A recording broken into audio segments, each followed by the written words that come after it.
Bien sûr, Alexandre le Grand est une légende. Mais vous êtes-vous déjà demandé qui a forgé la grandeur du plus vaste empire de l'histoire? Tandis que le monde admirait le génie d'un seul homme pendant des siècles, des milliers d'autres, qui ont versé leur sang et leur sueur pour lui, sont restés dans l'ombre. Il ne s'agissait pas de simples soldats, mais d'une machine vivante qui a transformé à jamais le visage de la planète. 18 000 kilomètres parcourus à pied. Imaginez un peu.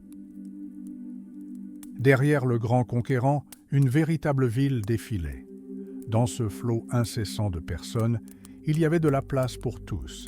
Des vétérans austères qui se souvenaient de Philippe, le père d'Alexandre, au jeune commandant assoiffé de gloire.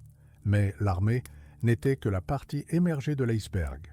Le convoi comprenait des scientifiques, des cartographes, des ingénieurs, des marchands, des épouses de guerriers et même des jeunes filles de joie. C'était une civilisation entière qui, lentement mais sûrement, dévorait l'espace. Beaucoup s'imaginent que la Grèce éclairée a combattu la Perse obscure et barbare. C'est une idée fausse et dangereuse. En réalité, deux puissances s'affrontèrent. La Perse était la superpuissance financière de l'époque et ses villes étaient des centres de science et d'artisanat. Il ne s'agissait pas d'un simple choc des armes, c'était une fusion profonde, parfois douloureuse, entre l'Orient et l'Occident. Les Grecs, qui auparavant craignaient de s'aventurer à plus d'une journée de marche de la mer, se retrouvèrent soudain au cœur d'immenses déserts. Qu'est-ce qui les y a vraiment poussés? Était-ce simplement une soif de profit et de nouveaux marchés? Ou bien un désir spirituel de repousser les frontières du monde? Il convient d'accorder une attention particulière à la technologie. Avant Alexandre, les Grecs étaient pratiquement incapables de prendre des villes. Les sièges pouvaient durer des décennies et les murailles restaient imprenables. Mais l'armée macédonienne a transformé la guerre en un art du génie. D'énormes tours de siège, des lance-missiles et une marine incroyable. Avez-vous déjà entendu parler de navires où 5 hommes pouvaient être armés simultanément? C'étaient de véritables forteresses flottantes. Imaginez la puissance de feu d'une telle attaque. Pourquoi ces gens n'ont-ils pas rebroussé chemin alors que les horreurs des campagnes passées étaient encore vivaces dans la mémoire de leurs ancêtres? Pourquoi ont-ils suivi un homme qui se proclamait officiellement Dieu, tandis que ses propres généraux complotaient et le haïssaient pour son goût du luxe et du vin orientaux? La réponse se trouve dans les détails de la vie quotidienne d'un simple fantassin, ce même guerrier discret dont le pas résonne encore à travers les siècles. Les frontières de cet empire coïncidaient étrangement avec les futures limites des grandes idées mondiales. C'était comme si l'histoire elle-même préparait le terrain pour quelque chose de fondamental. Mais avant l'aube de cette nouvelle ère, le monde dut trembler au grondement de la cavalerie macédonienne. Revenons donc au tout début de cette aventure épique, l'an 334 avant J.C., au printemps. L'époque où le monde a basculé à jamais. Imaginez, nous sommes au printemps 334 avant J.C. L'air vibre d'une anticipation d'un événement majeur. La phalange macédonienne, une forêt vivante de pics de 7 mètres de haut, entame sa marche depuis Péla. Il ne s'agit pas d'une simple campagne, c'est le début de la fin de l'Ancien Monde. Alexandre, qui sera plus tard surnommé le Grand, conduit ses amis, les compagnons, vers un lieu d'où beaucoup ne reviendront jamais. Le premier affrontement sérieux eut lieu sur les rives du Granique.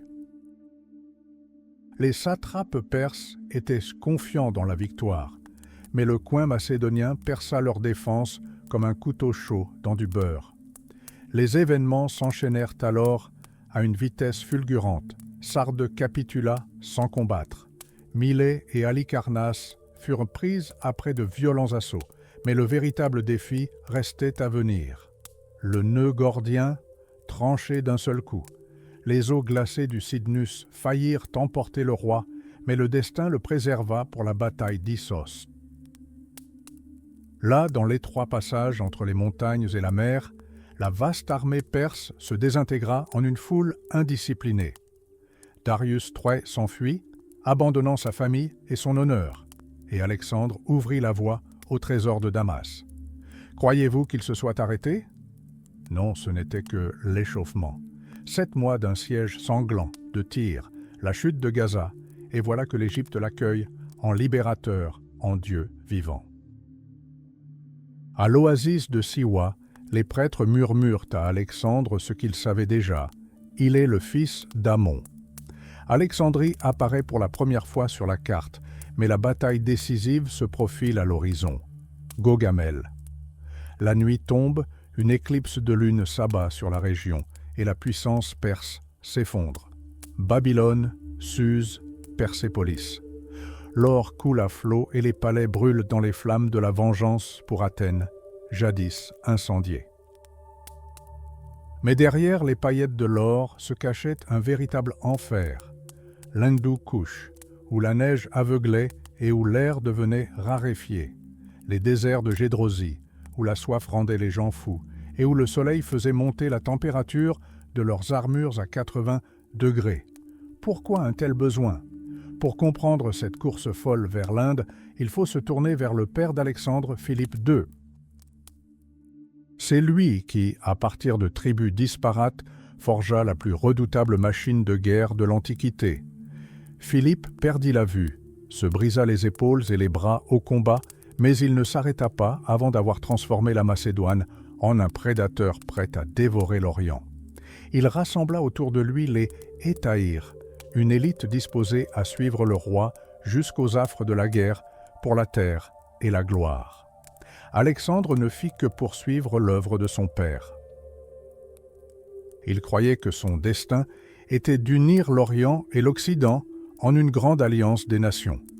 Mais le prix à payer était exorbitant, complot, exécution d'amis fidèles et, finalement, une mystérieuse fièvre à Babylone.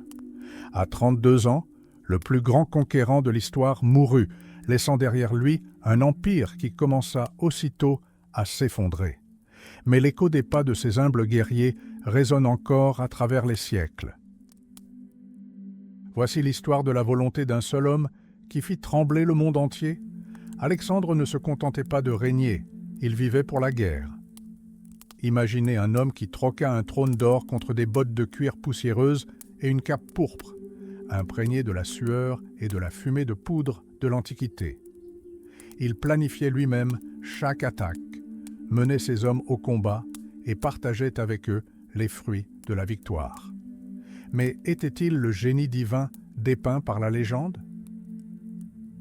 Ou avait-il simplement hérité de la machine à tuer parfaite créée par son père Philippe? Examinons cette histoire du point de vue de ceux qu'il était venu libérer. Pour les Perses, Alexandre n'était pas le grand. Ils l'appelaient Iskandre le maudit. Dans leur chronique, il n'est pas un héros, mais un rejeton du mauvais esprit Ahriman, venu brûler les livres sacrés, détruire les anciennes capitales et noyer les sages dans le sang. Tandis que le monde occidental admire ses tactiques, tout un peuple s'est souvenu de lui pendant des siècles, comme d'un envahisseur cruel dont le destin l'a inévitablement mené en enfer. Qui est-il vraiment? Un ange de la civilisation ou une bête sous apparence humaine? À vous de juger. Mais qui a réellement forgé ces victoires incroyables? Au printemps 334 avant J-Anke, une armée sans égale débarqua sur les rivages de l'Asie mineure. 50 000 hommes.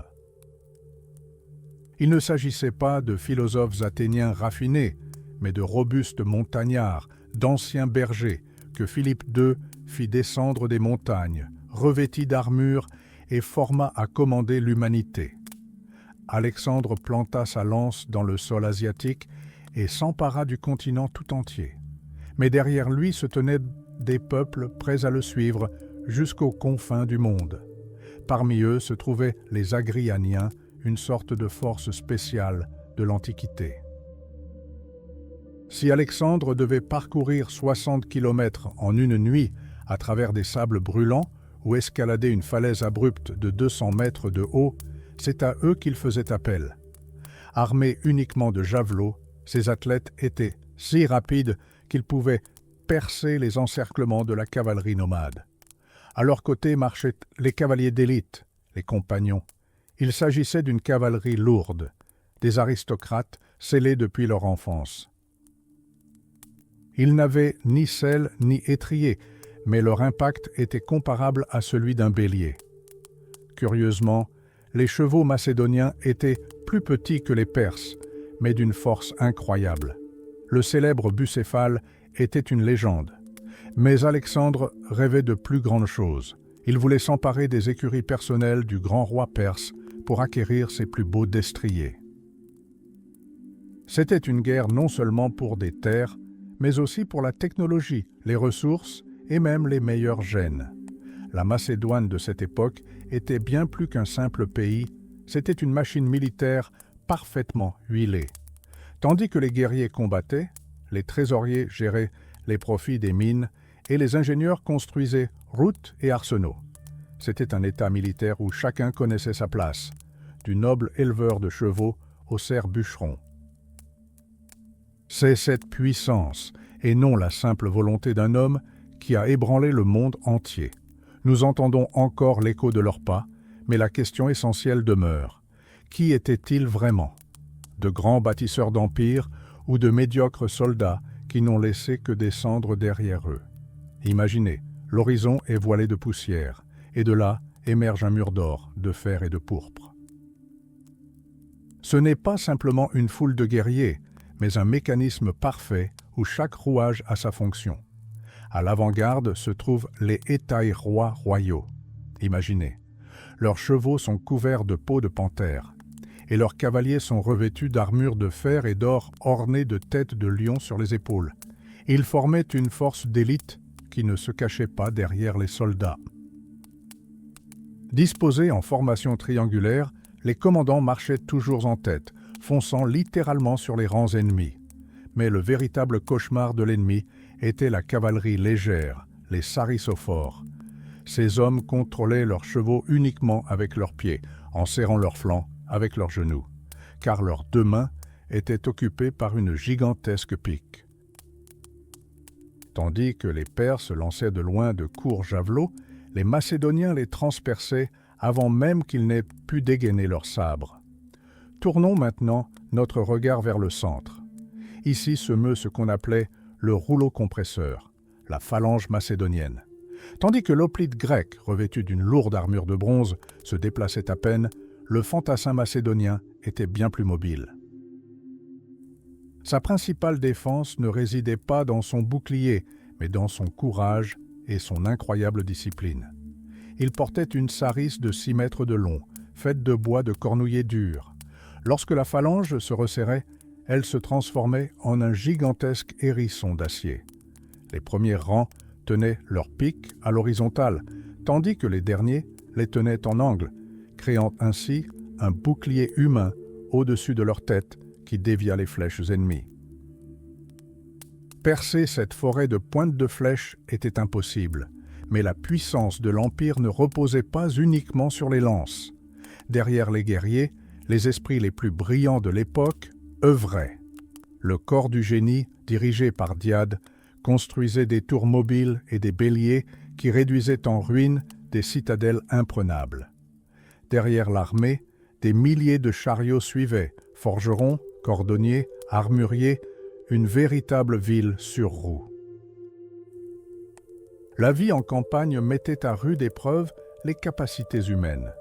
Imaginez une chaleur de 50 degrés dans le désert, où l'armure devient brûlante au point d'être intouchable. Dans de telles circonstances, le mouvement est la seule voie de survie. En 330, lorsque l'armée, chargée de trophées et de luxe, commença à s'enfoncer dans le sable, une décision radicale fut prise. Tous les chariots furent amenés dans la plaine, et le roi fut le premier à jeter ses effets personnels au feu, ordonnant de brûler tout ce qui n'était pas nécessaire à la bataille. Ce brasier d'or et de soie en était la preuve flagrante. Pour ces peuples, rien n'était plus important que leur but.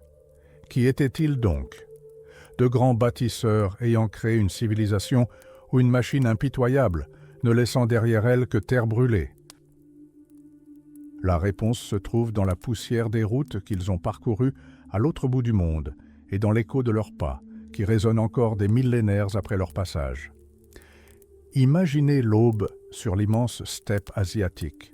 Des centaines de chariots chargés d'or, d'étoffes précieuses et de trophées sont alignés. Soudain, l'ordre stupéfiant du roi retentit. Ses effets personnels sont jetés dans les flammes, suivis par ceux de toute l'armée. Ce bûcher, loin d'être un luxe, devint un symbole. Pour ces hommes, rien n'était plus important que leur objectif. Mais qui se cachait réellement derrière le grand conquérant? Alexandre ne commandait pas seulement des régiments, mais un organisme vivant gigantesque, une véritable ville sur roues, où l'on comptait un civil pour chaque soldat. Pendant que la phalange affûtait ses épées, une machine d'approvisionnement sophistiquée travaillait en coulisses. Un service spécial achetait des provisions en pays alliés et les réquisitionnait sans pitié dans les territoires conquis. Mais comment se repérer dans un monde sans carte? Pour cela, il existait un corps de bématistes, des podomètres professionnels. Ces hommes mesuraient littéralement l'Asie à pied, enregistrant chaque distance entre les haltes. Leurs données allaient, plus tard, constituer la base de toute la géographie de l'Orient. Les communications étaient plus rapides que le service postal moderne, les jours fériés. Des courriers à dos de dromadaires parcouraient des centaines de kilomètres, acheminant des lettres d'Iran en Macédoine en seulement 6 semaines. Mais il y avait un revers à la médaille. Le tsar ouvrait personnellement le courrier de ses officiers pour démasquer les conspirateurs. Une seule lettre, transportée par un chameau, pouvait entraîner la mort de toute une famille. Ici, la foi en l'acier côtoyait une profonde superstition. Les devins scrutaient le moindre vol d'oiseaux et la forme du foie des animaux sacrifiés. Lorsque la statue d'Orphée, dans l'ancienne capitale de Macédoine, se couvrit soudain de sueur, l'armée fut terrifiée. Mais le devin de la cour, Arisandre, trouva une solution brillante. Les poètes de demain transpireront à force de chanter les louanges de tes exploits. Et l'armée, galvanisée par cette flatterie, reprit sa marche. Aux côtés des soldats se trouvaient des scientifiques, biologistes, géologues et médecins. Ils collectaient des échantillons de plantes et de minéraux inconnus pour les envoyer à Aristote en personne, en Grèce. Les médecins grecs apprenaient auprès des maîtres embaumeurs égyptiens, disséquant des corps et découvrant des secrets d'anatomie inaccessibles en Europe. Mais l'armée avait aussi besoin d'être divertie. Des troupes d'acteurs, d'athlètes, de musiciens et même de bouffons professionnels suivaient le convoi. À leur côté se trouvaient des milliers de femmes, épouses, concubines et esclaves. Un marché noir florissant existait où usuriers et proxénètes étaient prêts à soutirer jusqu'au dernier sou aux soldats. Pourquoi des gens ont-ils suivi un roi fou vers l'inconnu pendant des années? La réponse est simple, l'argent. Un simple fantassin gagnait 15 fois plus que l'ouvrier le plus qualifié d'Athènes. On pouvait devenir fabuleusement riche en une seule campagne, à condition bien sûr de survivre. Et rares étaient ceux qui y parvenaient. À la fin de la campagne, la composition de l'armée avait presque entièrement changé. Les Macédoniens vaincus furent remplacés par leurs ennemis de la veille, les Perses et les Bactriens. Alexandre créa une nouvelle réalité, où l'or et le sang mêlèrent les peuples, changeant à jamais la face du monde. Ce n'était pas seulement une guerre, c'était la plus grande migration de l'histoire, dont les échos résonnent encore aujourd'hui. Imaginez un cavalier de la grande armée d'Alexandre.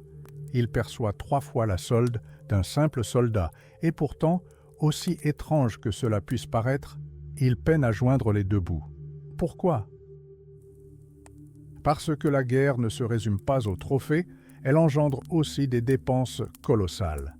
Palefreniers, chevaux de rechange, équipements, tout cela coûte une fortune. Les chroniques antiques décrivent ces gentilshommes criblés de dettes. La situation était si critique que le roi interdit officiellement les banquets dont le prix dépassait 10 000 drachmes. Pour vous donner une idée de l'ampleur du problème, un ouvrier athénien gagnait en moyenne une drachme par jour à l'époque.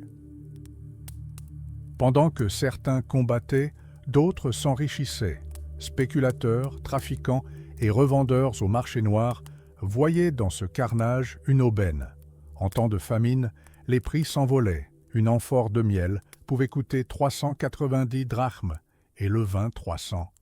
C'était une économie de sang où l'or coulait à flot mais finissait dans les poches des plus sans scrupules. Officiellement, la mission paraissait noble. Libérons nos frères grecs du joug perse. Mais un détail était passé sous silence. Dès qu'une ville était affranchie du tribut dû au roi perse, elle devait immédiatement verser une indemnité à l'armée macédonienne. Seule l'appellation changeait. Ceux qui refusaient cette liberté s'exposaient à un siège brutal et à une loi impitoyable. Malheur aux vaincus. Alexandre commença sa campagne pratiquement ruiné, croulant sous les dettes et ne disposant que d'1 mois de provisions. Pourtant, son armée ne se dispersa pas. 100 000 hommes, des gardes d'élite aux dernières prostituées du convoi, s'avancèrent, non par nobles idéaux ou par haine de l'ennemi, mais par soif de profit. C'était un peuple de prédateurs, fermement convaincus que la guerre devait engendrer la guerre. Mais comment contenir une telle horde d'aventuriers? La réponse est simple, une discipline frôlant le fanatisme religieux. Lorsque ses ennemis de Sogdiane demandèrent ironiquement à Alexandre s'il disposait de soldats volants pour prendre leur forteresse imprenable perchée sur une falaise, le roi appela simplement 300 volontaires. Il promit au premier homme qui atteindrait le sommet 12 talents d'or, une somme faramineuse. Et les hommes se mirent à l'œuvre. La nuit, escaladant des falaises abruptes, enfonçant des coins dans la glace et les rochers. 32 hommes tombèrent dans l'abîme, leur corps enseveli sous la neige. Mais à l'aube, le drapeau macédonien flottait déjà au-dessus des nuages. Les ennemis, voyant les guerriers volants, se rendirent sans combattre. Et ceux qui osèrent défier le roi subirent une exécution atroce au pied de cette même falaise. Cette armée fut forgée dans d'interminables marches forcées. On apprenait aux recrues non seulement à manier la lance, mais aussi à courir des kilomètres en armure complète sans jamais abandonner leur bouclier. Elles dormaient à même le sol et pouvaient poursuivre l'ennemi avec la même rapidité que la cavalerie. La discipline reposait sur le mythe du chef. Pour elle, Alexandre n'était pas seulement un général, mais un descendant des dieux. Sa colère était impitoyable et sa générosité sans borne. Les soldats étaient prêts à porter le roi blessé à travers les déserts, convoitant ce droit comme le plus grand honneur. Ils marchèrent vers l'inconnu, parcourant des milliers de kilomètres, animés par la seule foi en la bienveillance de leur chef. Et bien que peu d'entre eux sussent que presque aucun ne reviendrait, à cet instant, le monde leur appartenait. Bonne chance, guerriers de fortune. Car devant eux, dans les sables d'Asie, ne s'étendait que la gloire ou l'oubli. Devant eux, la gloire ou l'oubli s'étendaient sur les sables d'Asie. Mais comment Alexandre a-t-il transformé de simples montagnards en la force la plus redoutable du monde antique? Le secret résidait dans une discipline monstrueuse, presque mécanique. Imaginez des milliers d'heures de mouvements monotones. D'abord des cibles et des mannequins, jusqu'à ce que le coup devienne automatique. Puis le travail en formation. La phalange n'était pas qu'une foule munie de boucliers, c'était une machine vivante, géométrique.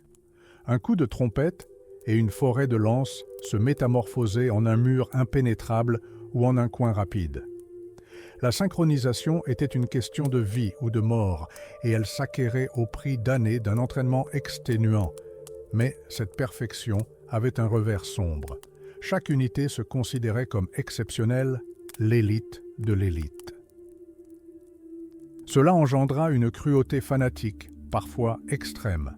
En voyant les Macédoniens raser des villes ennemies entières, on ne peut s'empêcher de penser aux unités punitives du futur, la même idéologie de supériorité, la même volonté d'exécuter les ordres les plus sanglants.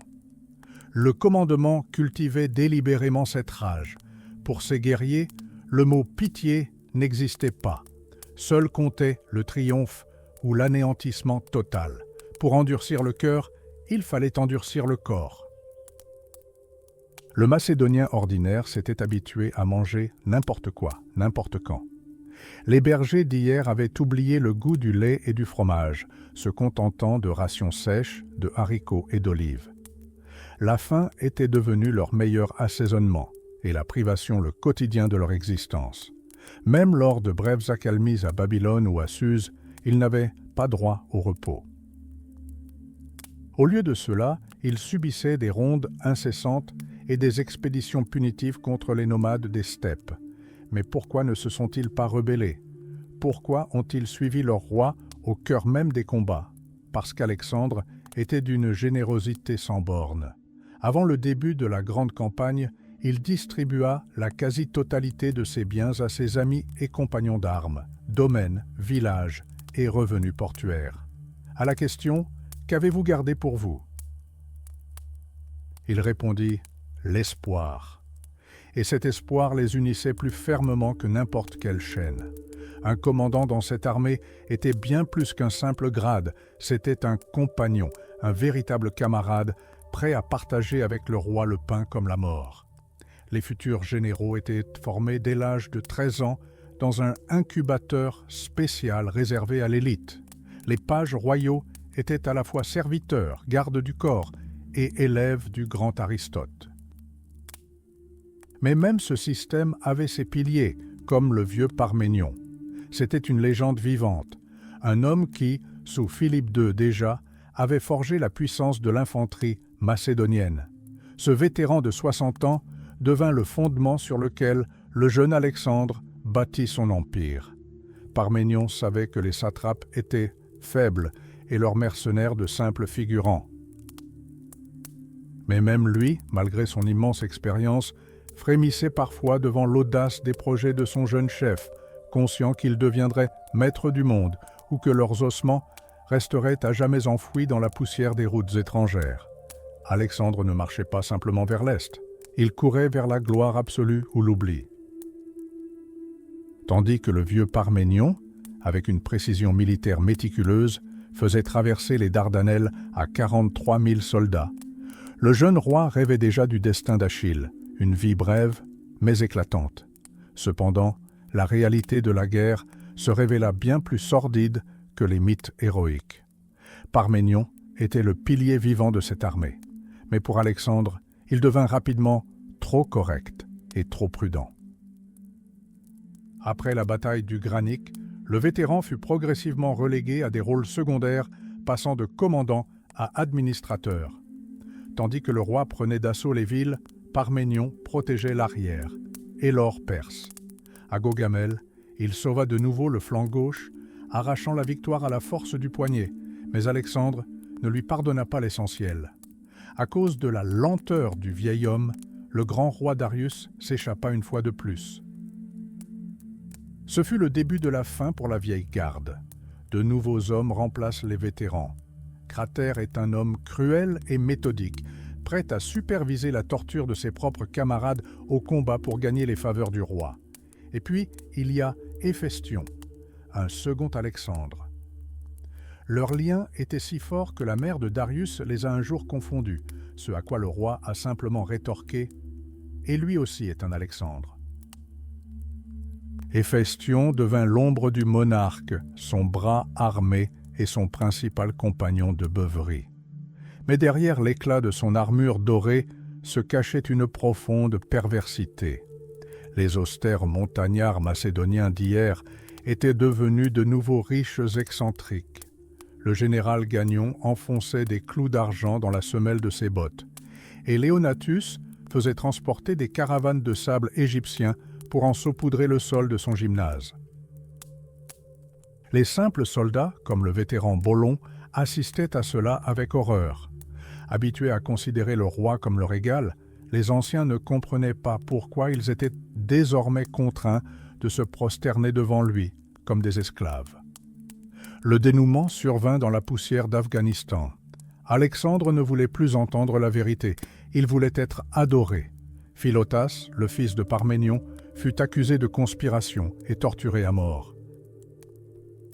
Quant à Parménion lui-même, celui qui avait forgé la puissance macédonienne avant même la naissance d'Alexandre, il fut traîtreusement assassiné dans son propre jardin, sans procès, sur simple ordre d'en haut. La liberté d'expression dont les Macédoniens étaient si fiers fut noyée dans le vin et le sang perse.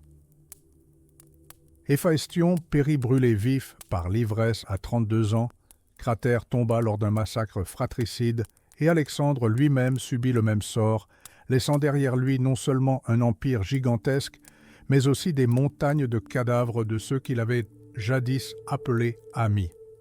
Nombreux furent ceux qui survécurent à cette campagne, mais aucun n'en sortit indemne. Quel fut donc le véritable prix de ce rêve? Et valait-il la trahison de ceux qui vous faisaient plus confiance qu'aux dieux? Imaginez une armée ayant parcouru 6000 kilomètres pour s'apercevoir que son roi n'était plus des leurs. Tandis que l'élite chassait et festoyait, le simple soldat devenait un végétarien malgré lui. Son régime alimentaire se composait de farine, de lentilles et de la poussière âcre des chemins. La société macédonienne était régie par une loi stricte. Si l'on n'avait pas encore tué de sanglier, on n'avait pas le droit de s'asseoir à table comme un noble. On n'était plus qu'une ombre, condamné à porter son arme et à garder le silence. L'inégalité était sidérante, tandis que des flèches asiatiques, parfois empoisonnées, transperçaient les rangs, les cavaliers de la noblesse étaient soignés par des médecins et des serviteurs personnels. Un simple mercenaire, lui, soignait ses blessures seul dans une tente miteuse ou était tout simplement abandonné à son sort, marginalisé sur cette route de la mort sans fin. À 3 reprises durant toute la campagne, l'armée fut au bord de l'explosion. La lassitude se mua peu à peu en une rage sourde et les revendications légitimes en rébellion ouverte. Le tournant décisif survint en juillet 330. Après une poursuite effrénée de Darius, les soldats ne trouvèrent que son corps empalé. Alexandre porta alors un coup dur à ses propres vétérans, il se proclama héritier légitime du trône perse. Le roi revêtit des vêtements étrangers, adopta les coutumes orientales et sembla oublier complètement sa Macédoine natale. Pour lui, c'était la grandeur. Pour son peuple, c'était une amère trahison de ses idéaux. Devant eux ne s'étendaient pas les jardins promis, mais des déserts arides, grouillant de serpents et de scorpions. La panique s'empara de l'armée. Les soldats réclamaient leur solde, impatients de revoir leur famille. Mais on leur racontait des histoires à dormir debout. Encore un petit effort, une rivière de plus, et vous serez l'égal des dieux. Le général Cratère jura qu'Alexandre n'irait pas jusqu'aux confins du monde. Mais ce n'était qu'un mensonge, destiné à maintenir sous contrôle des hommes épuisés. L'Inde fut le point culminant de cette folie. 70 jours sous une pluie de mousson incessante. Les armes rouillèrent, les vêtements se réduisirent en haillons et les sabots des chevaux s'usèrent jusqu'à la chair. Lorsque les fantômes des éléphants de guerre et les jungles infinis du Gange leur apparurent, les vétérans se levèrent simplement. Ils ne crièrent pas, ils pleurèrent en silence, exhibant leurs cicatrices. C'était la toute première offensive de la plus grande armée du monde. Alexandre entra dans une rage folle. Tel un enfant blessé, il s'enferma dans sa tente et eut recours à une ruse abjecte. Il ordonna la fabrication d'armures et d'armes gigantesques avec l'intention de les semer en chemin et de tromper les générations futures. Mais la confiance fut brisée à jamais. Le dénouement du drame se déroula à Opis. Le roi décida de remplacer ses fidèles macédoniens par de jeunes Perses. Ce fut la goutte d'eau qui fit déborder le vase. Des vétérans qui avaient enduré l'enfer lui hurlèrent au visage « Renvoie-nous tous, va combattre toi-même ton père Aymon !» À cet instant, la liberté d'expression macédonienne fut définitivement noyée dans le vin et le sang perse. L'empire tenait encore debout, mais son cœur était déjà mort. Ce rêve valait-il donc la trahison de ceux qui vous faisaient plus confiance qu'aux dieux? 13 personnes furent exécutées sur le champ. Alexandre désigna du doigt ceux qui avaient osé lui crier la vérité. Ce jour-là, à Opis, la liberté d'expression macédonienne fut noyée dans le sang. Mais comment cela s'est-il produit? Pourquoi une armée qui faisait plus confiance à son roi qu'aux dieux s'est-elle soudainement transformée en une foule de rebelles? Pour comprendre cette rupture, il faut remonter le temps. Avant 330, tout était simple. La guerre était un marché équitable. Les Macédoniens suivaient Alexandre non pour de grandes idées, mais pour la liberté et d'immenses fortunes. L'or de Sardes, l'argent de Phrygie, les jardins somptueux et les concubines des satrapes perses, tout cela était une récompense tangible pour chaque épreuve. Alexandre était l'un des leurs. Il parlait leur dialecte, faisait des plaisanteries grivoises et était accessible à tous les soldats. Imaginez, lors d'une marche exténuante à travers le désert, des soldats trouvent un peu d'eau et la rapportent au roi casqué. Alexandre, mourant de soif, regarde ses cavaliers épuisés et verse l'eau sur le sable. « Si je bois seul, ils perdront courage, dit-il. » Ou encore, dans les montagnes glacées du Zagros, alors que les soldats sont paralysés de terreur devant la neige impénétrable, le roi est le premier à descendre de cheval, prend une hache et commence à se frayer un chemin lui-même. Ce n'était pas un dieu, c'était un athlète accompli, un chef qui ouvrait la voie à tous. Mais après la mort du roi perse Darius, tout changea. Alexandre décida de devenir non seulement un général, mais le roi d'Asie. Commença alors une véritable mascarade qui exaspéra ses anciens combattants.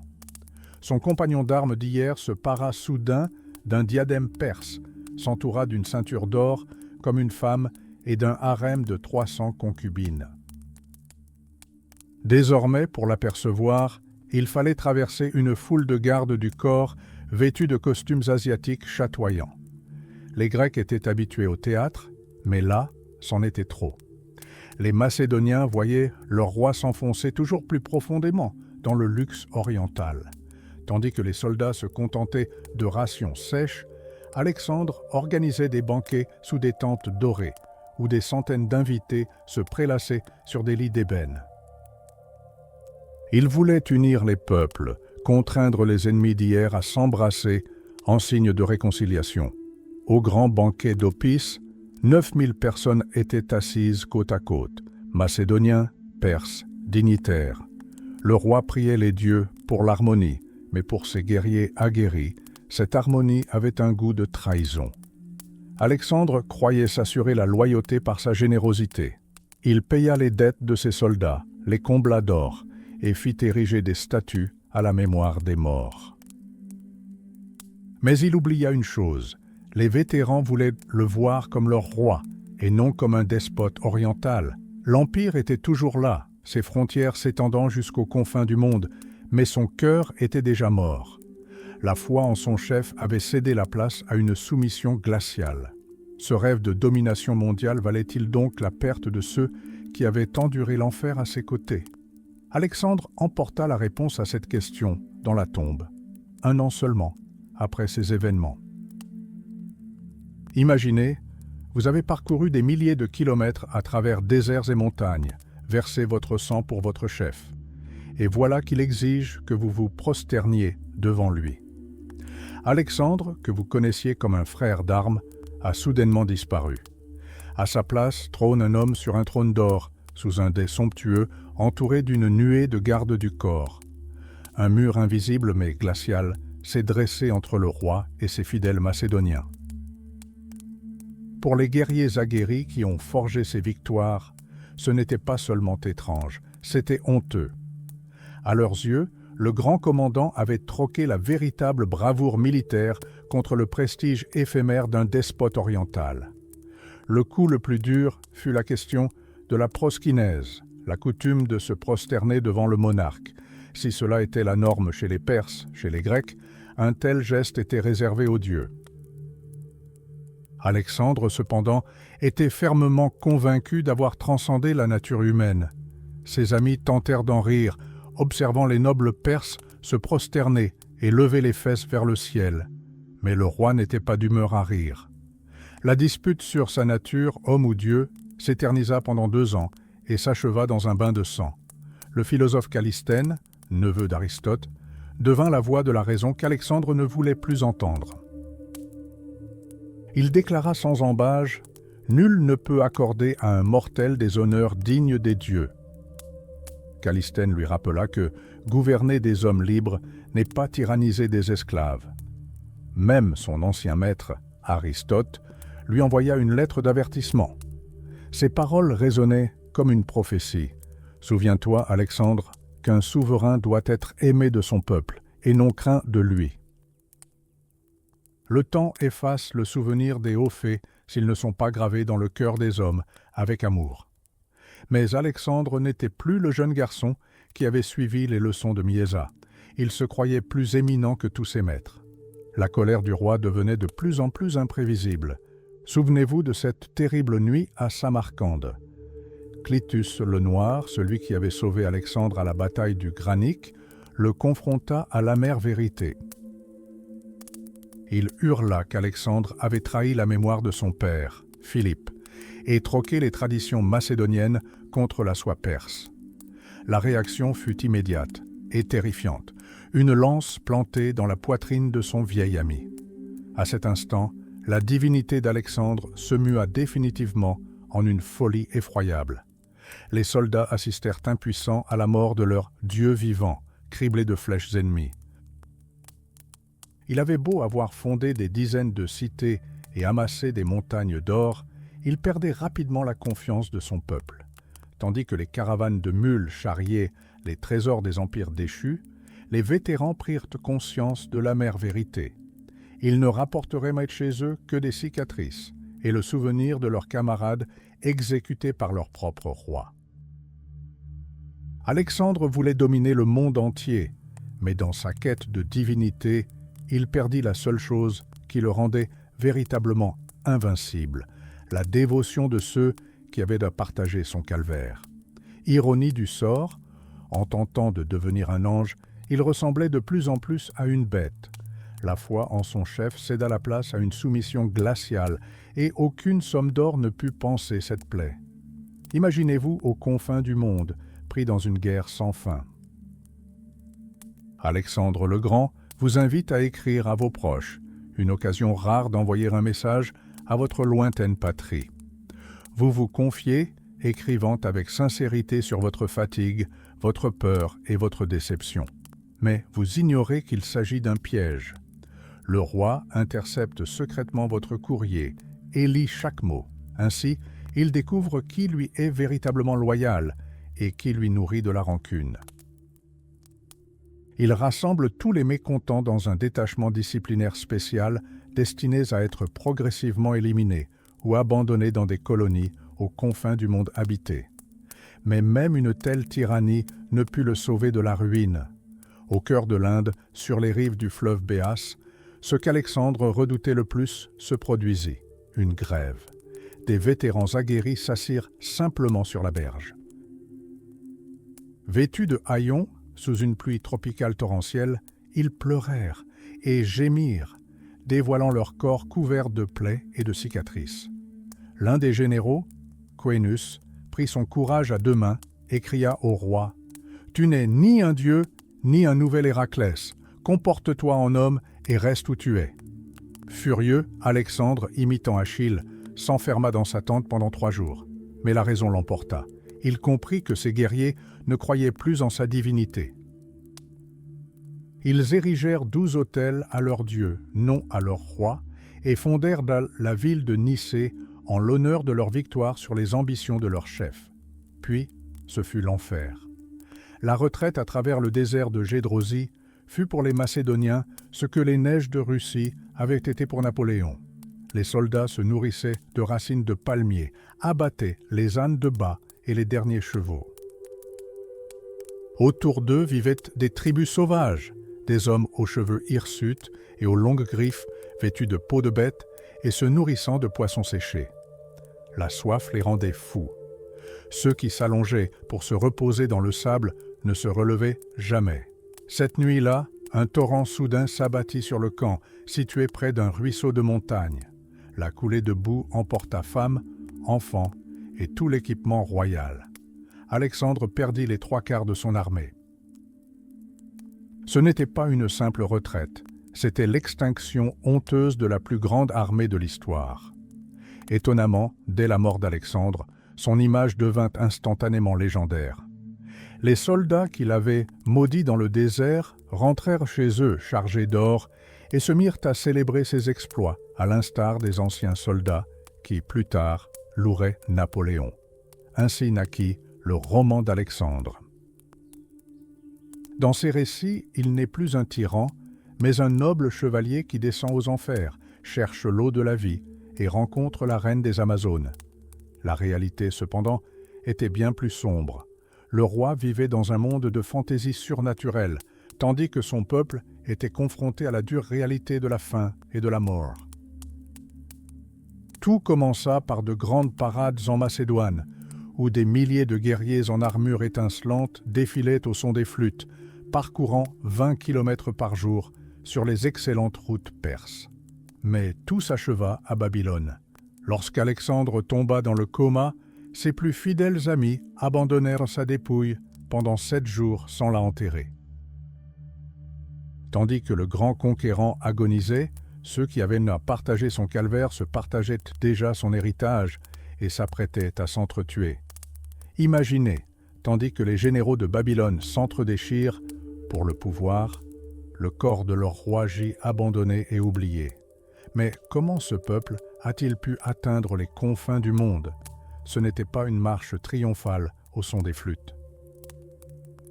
C'était une marche interminable à travers l'enfer, où chaque kilomètre était payé dans le sang et un épuisement inhumain. Le voyage d'Alexandre commença par un choix cornélien. La fameuse route royale, certes pratique avec ses relais et ses puits, était entièrement contrôlée par les Perses. Il fut contraint de faire un détour, gravissant les cols enneigés du Pisidi à 2000 mètres d'altitude. Imaginez la fin de l'hiver, un vent glacial et des soldats poussant de leur dernière force de lourds chariots sur des sentiers de chèvres. Voilà qui n'avait rien d'une belle légende. Puis la situation devint encore plus terrifiante. Après la ville de Gordium, l'armée atteignit le lac salé de Tuz. C'est une plaine d'une blancheur aveuglante, d'une beauté trompeuse jusqu'à ce qu'on y pose le pied. Le sel et la soude rongeaient littéralement la peau des hommes et les sabots des chevaux. D'atroces douleurs lacéraient leurs jambes blessées et devant eux s'étendait la steppe brûlée. Mais Alexandre était obsédé par la vitesse. Pour conquérir l'Égypte, sa cavalerie parcourut 200 km en 6 jours. Mais la véritable épreuve fut la traversée du désert sur le chemin de l'oracle d'Amon. 4 jours et 4 nuits au milieu des sables mouvants. L'eau de leurs outres s'épuisait, le soleil leur brûlait la bouche, et les hommes, à force de boire les rares averses, tendaient la toile de leur tente. On raconte que des corbeaux et des serpents leur montrèrent le chemin, et que la nuit, les oiseaux criaient pour empêcher ceux qui s'étaient égarés de périr dans les ténèbres. Lorsque la poursuite de Darius commença, le rythme devint tout simplement insensé. 70 km en 18 heures, sans s'arrêter. Les fantassins enfourchèrent leurs chevaux, abandonnant tout le superflu, pour arriver à temps. Mais même cela paraissait insignifiant comparé à l'Hindoukouche. La neige y était si profonde qu'on ne pouvait même plus y déceler la moindre trace d'oiseau. Aveuglés par la blancheur, les soldats s'effondraient d'épuisement et le froid les paralysait, les empêchant de se relever. Leurs camarades les forçaient littéralement à avancer, de peur que la vie ne quitte leurs membres engourdis. Alexandre marchait en tête, cherchant à prouver que son armée était faite de granit et de fer. Mais à quoi ressemblait réellement le quotidien de ces hommes de fer? Imaginez une colonne s'étendant sur 70 km. Ce n'était pas seulement une armée, c'était une véritable ville nomade, femmes, enfants, marchands et des milliers de bêtes de somme. Ils dormaient à même le sol, à 10, dans des tentes de lin exigus, risquant au réveil de trouver un scorpion ou une tarentule dans leurs bottes. Ils se nourrissaient de galettes d'orge, de poissons séchés et de viande salée. Au cours de 10 années de marche, ces hommes parcoururent 18 000 kilomètres. Les Grecs disaient que c'était au-delà des forces de l'épreuve. Ceux qui survécurent devinrent des vétérans à 30 ans, mais paraissaient vieillards. Ils rendirent hommage à leurs dieux défunts, mais en réalité, ils célébraient leur propre courage, car ils avaient enduré ce que même le métal n'avait pu supporter. L'orgueil d'un seul homme les avait poussés au-delà de leurs limites, et le prix de cet orgueil fut terrible. Mais derrière cette apparente décrépitude se cachait une épreuve terrible. Imaginez la surprise de ces hommes lorsqu'au lieu de leur maigre régime habituel, ils découvrirent des mets exotiques, oies d'Égypte, faisans de la Caspienne et même d'amants de Syrie. Tentant, n'est-ce pas? Mais à l'ombre de ce festin, rôdaient des rongeurs, vecteurs de la peste. Et dans les heures les plus sombres, lorsque les provisions vinrent à manquer, les guerriers furent contraints de recourir à l'acte le plus horrible, tuer et manger leurs propres chevaux, leurs fidèles compagnons. La vie au camp n'avait rien de reposant. Alexandre réprimandait sévèrement ses hommes s'il les voyait se relâcher après les victoires. Comment pouvez-vous nettoyer une lance si vous avez oublié comment prendre soin de votre propre corps, leur lançait-il. Et les soldats reprenaient leurs habitudes, raboter leurs bottes, oindre leurs plaies d'huile et écrire à leur famille. Ce qu'ils ignoraient, c'est que chacun de leurs mots était soumis à la censure militaire. Ceux qui se plaignaient trop étaient surveillés. Pendant 2 millénaires, rien n'avait changé dans l'armée, hormis les armes. L'ampleur de la campagne est stupéfiante. Le seul train de ravitaillement, transportant médicaments et matériel, dut parcourir près de 3000 km. Cela représente 200 jours de marche sous un soleil de plomb. Comment contrôler une telle masse humaine sans radio ni satellite? Alexandre employa une ruse perse. Le jour, un mât surmonté d'une enseigne fumante était dressé au-dessus du quartier général, et la nuit, un feu y était allumé. Mais le plus dur commençait à l'aube. Chaque jour sacré s'ouvrait sur des sacrifices. Les devins examinaient les entrailles des animaux, cherchant à percer la volonté des dieux. Même le plus brave des guerriers frissonnait de terreur avant la bataille. Comme l'écrivait un poète de l'époque, un guerrier est le serviteur de la mort. Il se laisse tuer pour vivre. Beaucoup s'imaginent que cette campagne fut une succession interminable de batailles épiques. En réalité, il n'y eut que 4 grandes batailles en 12 ans. Le reste fut constitué de sièges exténuants, d'embuscades et franchement de véritables massacres. Paradoxalement, la mort fit plus de victimes parmi les soldats que l'épée ennemie. Les épidémies et l'ivresse décimèrent les rangs plus efficacement que les flèches perses. Rappelez-vous la bataille du Granique. Les Grecs étaient terrifiés par la profondeur du fleuve et ses berges escarpées. Une peur irrationnelle des Asiatiques perfides planait. Mais dès qu'Alexandre donna le signal, la cavalerie macédonienne se jeta dans l'eau sous une pluie de pierres. Lorsque la poussière retomba, le carnage le plus brutal de toute la guerre commença. Les vainqueurs n'épargnèrent même pas leurs compatriotes grecs combattant aux côtés des Perses. Ils les massacrèrent par milliers, achevant les blessés et poursuivant les fuyards. Après la bataille d'Issos, les soldats découvrirent pour la première fois le véritable luxe. Imaginez la tente du roi Darius, des vases d'or, des bains parfumés, des montagnes de trésors. Les soldats, incapables de tout porter, piétinèrent littéralement l'or dans la boue. Alexandre entra alors dans le bain royal et lança avec ironie « Voilà donc ce que signifie régner ». Mais la joie fut de courte durée. Le soir même, la nouvelle tomba. Darius s'était échappé. Il leur faudrait donc tout recommencer. Devant eux se dressaient Gaugamel, les éléphants de guerre et des milliers de kilomètres d'incertitude. Tout espoir d'un retour rapide s'était définitivement évanoui. La bataille de Gaugamel était terminée, mais le triomphe avait un goût amer, mêlé de putréfaction. Les rapports officiels faisaient état de milliers de morts, mais passaient sous silence l'essentiel.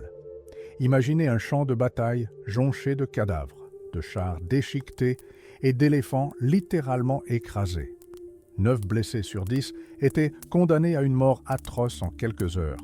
Et pour les survivants, un nouvel ennemi les attendait, les épidémies impitoyables de choléra et de typhus. La route de Babylone était ouverte, mais à quel prix? Alexandre avait compris que la cupidité ruinerait l'armée. Pour éviter que ses soldats ne se transforment en pillards apathiques, il eut recours à des mesures extrêmes, ordonnant de brûler des convois entiers de marchandises capturées. Imaginez le choc des vétérans voyant leurs vêtements d'or et de soie réduits en cendres pour accélérer la marche. Les profits de la guerre étaient sans cesse repoussés, et l'échéance semblait toujours plus lointaine. Après tout, le voyage de Mossoul aux frontières du Pakistan était 2 fois plus long que tout ce qu'ils avaient déjà parcouru. Le véritable cauchemar commença en Inde, sur les rives du Jhelum. Des forteresses vivantes, des éléphants de guerre, se dressèrent contre les Macédoniens. Les Grecs, pourtant habitués aux horreurs, furent pétrifiés d'effroi à la vue de ces monstres de 3 mètres de haut. Le roi Porus, un véritable géant, dominait ses hommes, juché sur le plus imposant des éléphants. Ce n'était pas une bataille, mais un massacre. Les éléphants saisissaient les hommes de leurs trompes, les projetaient à terre et les empalaient de leur défense.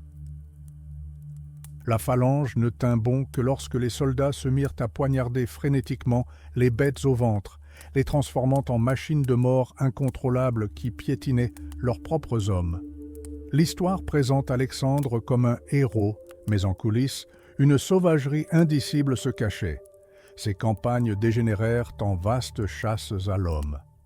Les soldats massacrèrent des régions entières, sans épargner ni femmes ni enfants. En Inde et en Sogdiane, les épées s'émoussent littéralement sous le poids des exécutions interminables. Crucifixion de chefs militaires, massacre de mercenaires qui se rendaient, un véritable génocide que les auteurs antiques qualifiaient pudiquement de soumission. Parmi les milliers de captifs traînés par les colonnes, certains connurent un destin singulier. Un berger lycien fut capturé à 2 reprises, d'abord par les Perses, puis par les Macédoniens. Connaissant des sentiers secrets à travers les montagnes, il devint le guide annoncé par la prophétie pour le roi. L'esclave mena le grand conquérant à son triomphe, tandis que des milliers d'autres captifs périrent en édifiant des hôtels et des forteresses gigantesques dans les steppes d'Asie. Dans les rares moments de calme, l'armée s'efforçait d'oublier. Pour la noblesse, cela se traduisait par des chasses aux lions dans les parcs persans, où le roi risquait sa vie pour conserver son autorité. Pour les simples soldats, cela signifiait des festins qui dégénéraient en beuveries mortelles. À Suse, un concours de boissons fut organisé. Qui boirait le plus? Le vainqueur ingurgita 13 litres de vin pur et mourut 3 jours plus tard, ainsi que 40 autres participants. Même lors des Jeux, la fierté nationale s'exacerba. Un jour, les serviteurs de l'armée se divisèrent en 2 équipes, choisissant leur propre Alexandre et leur propre Darius. Ce qui avait commencé comme une bagarre simulée dégénéra en un massacre sanglant à coups de pierres et de gourdins. Toute l'armée retint son souffle, tentant de deviner l'avenir de son empire dans cette mascarade d'esclaves. Le chemin de la gloire était pavé non seulement d'or, mais aussi de montagnes de cadavres que l'histoire officielle préférerait oublier. Tandis que les simples soldats se disputaient sanglantement dans la poussière du camp pour savoir qui était Alexandre et qui était Darius, leur chef transformait la mort elle-même en un spectacle grandiose. Le parcours de l'armée macédonienne était marqué non seulement par des batailles, mais aussi par des constructions cyclopéennes. Imaginez un bûcher funéraire de 58 mètres de haut, l'équivalent d'un immeuble moderne de 20 étages, orné d'or et de statues. Aux funérailles d'Héphaïstion, le plus proche ami du roi, 10 000 animaux furent sacrifiés. Il ne s'agissait pas seulement de deuil, c'était une démonstration de puissance et de ressources illimitées, capables de défier l'éternité elle-même. Mais la guerre n'est pas qu'une succession de marches funèbres. Pour les simples soldats, l'Asie devint un monde de découvertes bouleversantes et de plaisirs interdits. Tandis que les philosophes grecs débattaient de la morale, 10 000 soldats épousèrent des femmes du pays, reconnaissant que la beauté de l'Orient était bien plus envoûtante que les rudes coutumes balkaniques. Ils virent des choses qui semblaient magiques, des lacs d'un liquide noir et inflammable s'embrasant à la simple flamme d'une torche, et des banians géants dont la canopée pouvait abriter un régiment entier. Ils rencontrèrent des sages nus qui montaient sur le bûcher avec un sourire, prouvant que le pouvoir de l'esprit pouvait être plus terrifiant que n'importe quelle épée.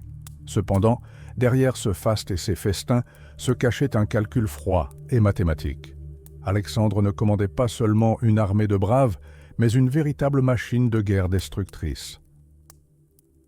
Si les murailles étaient trop hautes, les Macédoniens construisaient des tours de siège de 50 mètres de haut, de véritables forteresses mobiles, hautes de 8 étages, revêtues de fer et de cuir.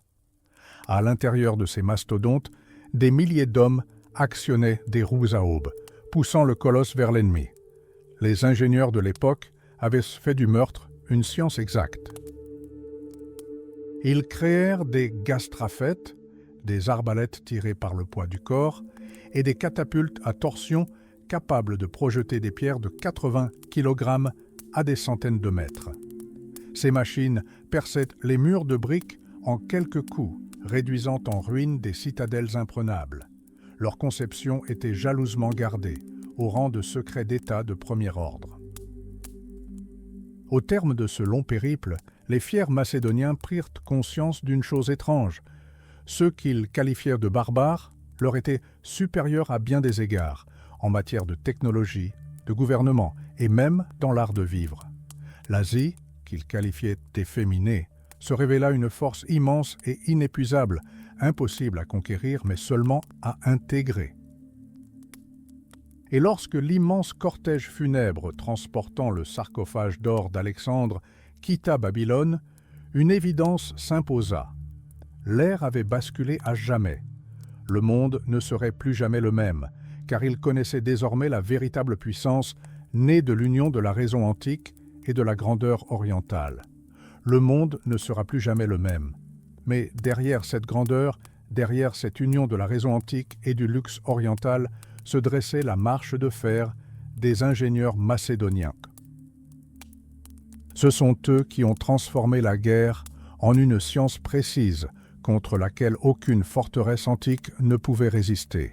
Pour comprendre comment Alexandre a redessiné la carte du monde, il faut regarder non pas son épée, mais ses machines. Imaginez, ce n'étaient pas seulement des hommes qui escaladaient les remparts, mais de véritables monstres de bois et d'acier. Ces béliers sur roues possédaient une force de frappe telle que même des fortifications séculaires cédaient. Les parois de ces machines étaient tapissées de peaux de bœuf bourrées d'algues et de laine pour amortir l'impact des pierres qui volaient d'en haut. Et le forêt à mur? C'était un tronc d'arbre à pointe d'acier qui rongeait la maçonnerie comme un insecte géant. Il créait des brèches que les sapeurs remplissaient de paille, de goudron et d'huile, transformant les fondations de la tour en pièges à feu. À cette époque, une mine terrestre était l'équivalent d'un tremblement de terre. Qui était à l'origine de ces merveilles technologiques? Les plus grands esprits de l'époque, les spécialistes des mines Gorg et l'ingénieur hydraulicien Crates. Mais la véritable légende est l'ingénieur Diades. Son invention, le corbeau, terrorisait les défenseurs. Il s'agissait d'un immense crochet articulé capable d'arracher les guerriers des tours ou de servir de pont-levis pour les assauts. L'épreuve la plus audacieuse de cette puissance fut Tyr. Imaginez une île imprenable en pleine mer, qu'Alexandre décida de transformer en péninsule. Des dizaines de milliers d'hommes construisirent un barrage gigantesque de 700 mètres de long sous le feu ennemi. En réponse, les défenseurs de Tyr firent preuve d'une ruse extrême. Ils déversèrent du sable en fusion sur la tête des Macédoniens. Le verre liquide pénétra leurs armures, brûlant leur peau jusqu'à l'os. Des hommes furent pris dans d'immenses filets, comme des thons, et jetés dans les profondeurs. Mais lorsque Alexandre lui-même, coiffé d'un casque orné de sultan, sauta du pont sur un mur aussi haut qu'un immeuble de 5 étages, il devint évident que l'ère de la domination phénicienne était révolue.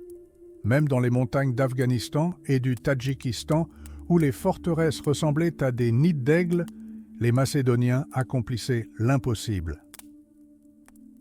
Ils comblaient des gouffres de 200 mètres de profondeur et construisaient des ponts au-dessus du précipice. Les chefs locaux se rendaient moins par peur de la mort que par stupéfaction. Ils se trouvaient face à un peuple dont l'intelligence semblait démoniaque. De Gaza à la jungle indienne, Alexandre ne se contenta pas de prendre d'assaut des murs. Il bouleversa la réalité elle-même. Chaque siège fut une leçon sanglante. Le vieux monde s'effondra sous les coups de bélier, et sur ses ruines naquit une civilisation nouvelle et sans précédent. C'était une puissance qu'on ne pouvait que soumettre, on ne pouvait que s'y immerger. Et lorsque le sarcophage d'or du roi quitta Babylone, le monde le savait déjà. La véritable force naît de la rencontre entre le calcul froid d'un ingénieur et le courage téméraire d'un héros. Imaginez la jungle indienne, la chaleur suffocante et une ville sans nom qui a décidé de défier Alexandre en personne. Les engins de siège tardent à arriver, mais le roi n'a aucune intention d'attendre. Dans un accès de folie furieuse, il est le premier à saisir une échelle et à escalader les remparts, seul, contre une ville entière. Les Macédoniens se précipitent sur lui, terrifiés, mais sous le poids de centaines de corps, les échelles cèdent dans un fracas.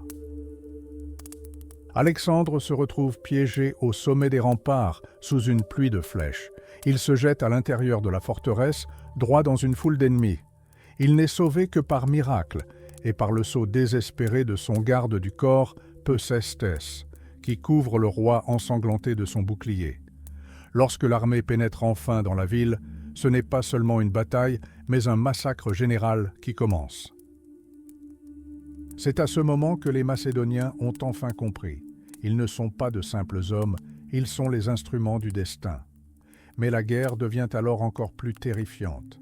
Aux portes d'Armatélia, les Macédoniens se heurtent à une horreur silencieuse, des flèches empoisonnées. Chaque égratignure se transforme en une mort atroce et convulsive.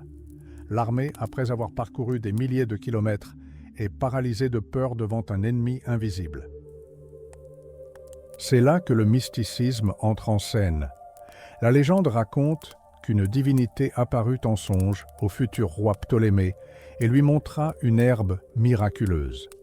Que ce soit par providence ou par un calcul subtil, lorsque les Indiens virent que leur poison n'avait plus aucun pouvoir sur les envahisseurs, ils se rendirent persuadés que les dieux étaient en guerre contre eux.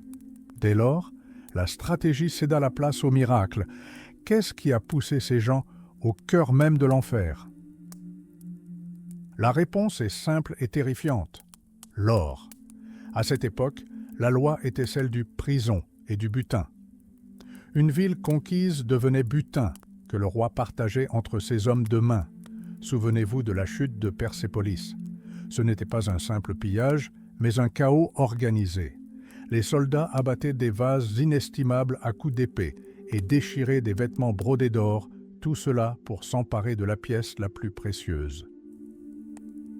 Les habitants se suicidaient en se jetant du haut des remparts pour éviter de tomber entre les mains de leurs vainqueurs, rendus fous par l'avidité.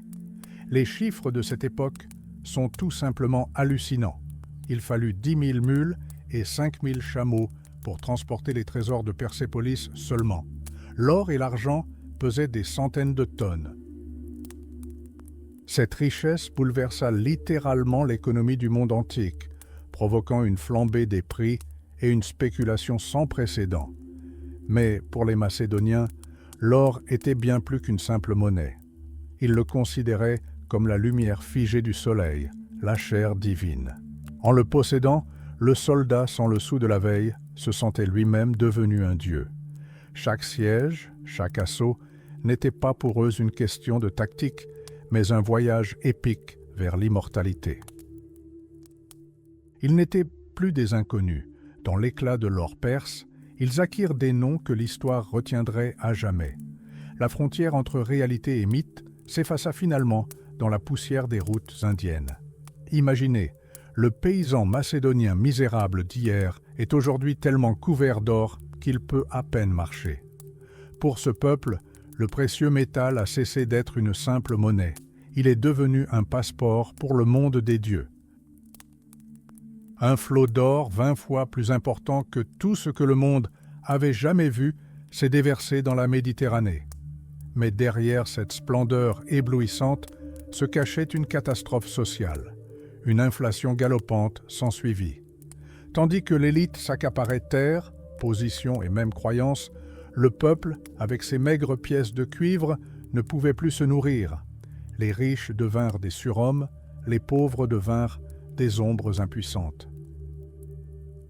Il n'y avait qu'une seule issue à cette misère, vendre sa vie, devenir mercenaire et partir à la conquête de l'or illusoire de l'Asie.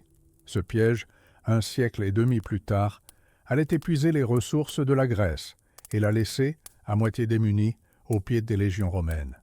Mais l'or n'était pas le seul fétiche de cette époque. Il y avait aussi le pourpre, une couleur plus précieuse que la vie elle-même.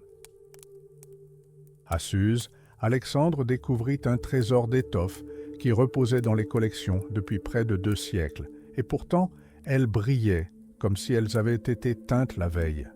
Le pourpre était considéré comme le sang coagulé des dieux, symbole de puissance absolue et d'éternité. Quiconque le portait proclamait au monde « Je n'appartiens plus au monde des mortels ». Alexandre était obsédé non seulement par le pouvoir, mais aussi par les parfums. Ses contemporains affirmaient que sa peau exhalait un parfum enivrant et son mentor l'avait jadis réprimandé pour son extravagance dans ses sacrifices. À présent, le roi lui envoya des tonnes d'encens et de myrrhe, accompagnés de ce message moqueur. « Ne manque plus de rien devant les dieux ». Il rêvait de conquérir l'Arabie pour ses précieuses résines. Après tout, dans le monde antique, le parfum était l'essence même de l'existence. Les dieux embaumaient et la mort était une puanteur. L'encens et la myrrhe étaient un sésame pour l'immortalité, un moyen pour l'homme, ne serait-ce qu'un instant, d'atteindre l'extase divine. Cependant, cette médaille d'or avait un revers. Les campagnes terminées, des milliers de soldats, habitués au pillage et au luxe, se retrouvèrent sans emploi. Refusant de reprendre le travail de la charrue, de vastes bandes de vétérans se muèrent en pillards, terrorisant les civils de la Thrace à la Bactriane. L'image du soldat fanfaron, incapable que de destruction, devint un véritable fléau pour l'époque. Alexandre avait compris que pour régner éternellement, la destruction seule ne suffisait pas. La création était indispensable. Ses ingénieurs et architectes accomplirent l'impossible. Ils érigèrent des villes là où régnait le désert, construisirent des ports gigantesques et endiguèrent de grands fleuves. Une ville, à cette époque, était bien plus qu'un simple regroupement de maisons. C'était une forteresse, un sanctuaire et un organisme politique. Dans la poussière des routes indiennes et sur les falaises abruptes de Sogdiane, de nouvelles Alexandries virent le jour. Les conquérants transformèrent les terres conquises en un réseau de centres fortifiés, changeant à jamais le visage de la planète. Mais qu'advint-il de ces villes lorsque le grand roi disparut soudainement dans l'oubli? Il ne nous reste plus qu'à tourner la page de ce grand drame. Là où s'étendait le désert, on construisit des ports capables d'accueillir des centaines de navires, et le cours des grands fleuves fut modifié au gré d'un seul homme. À cette époque, une ville était bien plus qu'un simple amas de pierres. C'était une forteresse, un sanctuaire, un organisme politique vivant. De nouvelles Alexandries naquirent dans la poussière des routes indiennes et sur les falaises abruptes de Sogdiane. Les conquérants transformèrent les terres conquises en un réseau de centres fortifiés, changeant à jamais le visage du monde. Mais quel était le secret de cette folie urbaine? Tout repose sur la rencontre de 2 mondes. En Grèce, la cité était la polis, un lieu où les citoyens débattaient, votaient et se sentaient pleinement citoyens. En Orient, la ville demeura pendant des siècles un centre de pouvoir, fermé, hiérarchisé et soumise à la volonté du roi. Alexandre décida de concilier ces deux conceptions opposées. Il rêvait d'une capitale qui deviendrait le centre névralgique du vaste empire, tandis que les autres villes n'en seraient que des composantes. La première tentative en ce sens fut Alexandrie, en Égypte. Pourquoi là? Sur une rive déserte, au milieu des marécages et des serpents, où même l'eau potable était rare? Les critiques étaient perplexes, mais le roi avait sa propre vision. La légende raconte qu'Homère lui apparut en songe et récita des vers sur l'île du phare. Alexandre traça lui-même les contours de la future métropole. Les ingénieurs n'ayant pas de craie, ils utilisèrent de la farine d'orge. Tandis que les lignes blanches se dessinaient sur le sol sombre, des nuées d'oiseaux tombèrent soudain du ciel. Ils picorèrent jusqu'au dernier grain. La suite du roi fut terrifiée, un présage funeste. Mais les devins rassurèrent le roi. Cela signifiait que la ville deviendrait un berceau pour les peuples du monde entier et nourrirait la planète entière. Le plan d'Alexandrie ressemblait à une chlamyde, le manteau militaire macédonien. C'était un quadrillage parfait de rues, chaque îlot étant calculé au centimètre près. Le chaos n'y avait pas sa place. De larges avenues permettaient aux chars de circuler librement et d'immenses doubles murailles, flanquées de centaines de tours, se dressaient que même les plus puissantes machines de siège ne parvinrent pas à percer. C'était un défi géographique audacieux. Pour relier l'île de Pharos au continent, une chaussée de plus d'1 kilomètre fut construite, créant ainsi 2 immenses ports. La ville devint un véritable creuset de culture. Vétérans, macédoniens, marchands grecs, artisans égyptiens et communautés juives y vivaient côte à côte. Elle fut la première véritable métropole, une porte d'entrée vers tous les biens et les idées de la Méditerranée. Mais voici l'ironie du sort. Le grand fondateur ne vit jamais son chef-d'œuvre achevé. Il se retira plus à l'est, dans la poussière de ses campagnes asiatiques. Alexandre ne revint à Alexandrie que 8 ans plus tard, non en conquérant triomphant, mais en prisonnier éternel de l'histoire. Son corps, placé dans un sarcophage d'or, reposait au cœur même de la ville. Alexandrie survécut, devenant une capitale du savoir et du commerce, survivant aux empires et aux dynasties. Mais qu'advint-il des autres cités lorsque le grand roi sombra soudainement dans l'oubli? Il ne nous reste qu'à tourner la page de ce grand drame. Novembre 330 avis J.C. Tandis qu'Alexandre poursuit son avancée, son armée s'enfonce dans l'enfer glacial de l'hiver afghan. Imaginez 500 kilomètres de neige jusqu'aux genoux à travers des vallées que les Grecs appelaient le bout du monde. Devant eux se dresse l'Hindu Kush, une montagne que les anciens Perses croyaient si haute que même un aigle ne pouvait la survoler. Des pics d'un blanc immaculé s'élèvent à 6000 mètres d'altitude où la brume obscurcit le ciel au point que, même en plein jour, on ne distingue pas ses mains. Ici, les oiseaux ne volent pas, les animaux ne courent pas. Seule subsiste la blancheur morte et scintillante de la glace. Ici, dans le froid éternel, Alexandre décida de marquer son empreinte. Ainsi naquit Alexandrie du Caucase. Plus qu'une simple ville, c'était un vaste camp fortifié pour ceux qui ne pouvaient plus combattre. 7000 vétérans macédoniens, des milliers de mercenaires et des habitants locaux se retrouvèrent confinés dans des baraques de briques aux toits pointus. Pour les Grecs, ce fut un véritable choc culturel. À la place des colonnes de marbre familières, il y avait de la terre battue et de la fumée s'échappant par un trou dans le plafond. Mais tel était le prix à payer pour dominer ces terres sauvages. La construction suivit un plan rigoureux, murs, entrepôts, système d'adduction d'eau. Le roi créait un centre militaire sur la route de l'Inde, à la Perse, qui deviendrait plus tard un foyer artistique et commercial. Mais le génie macédonien ne connaît pas de répit. Le printemps apporte une nouvelle offensive à travers les montagnes.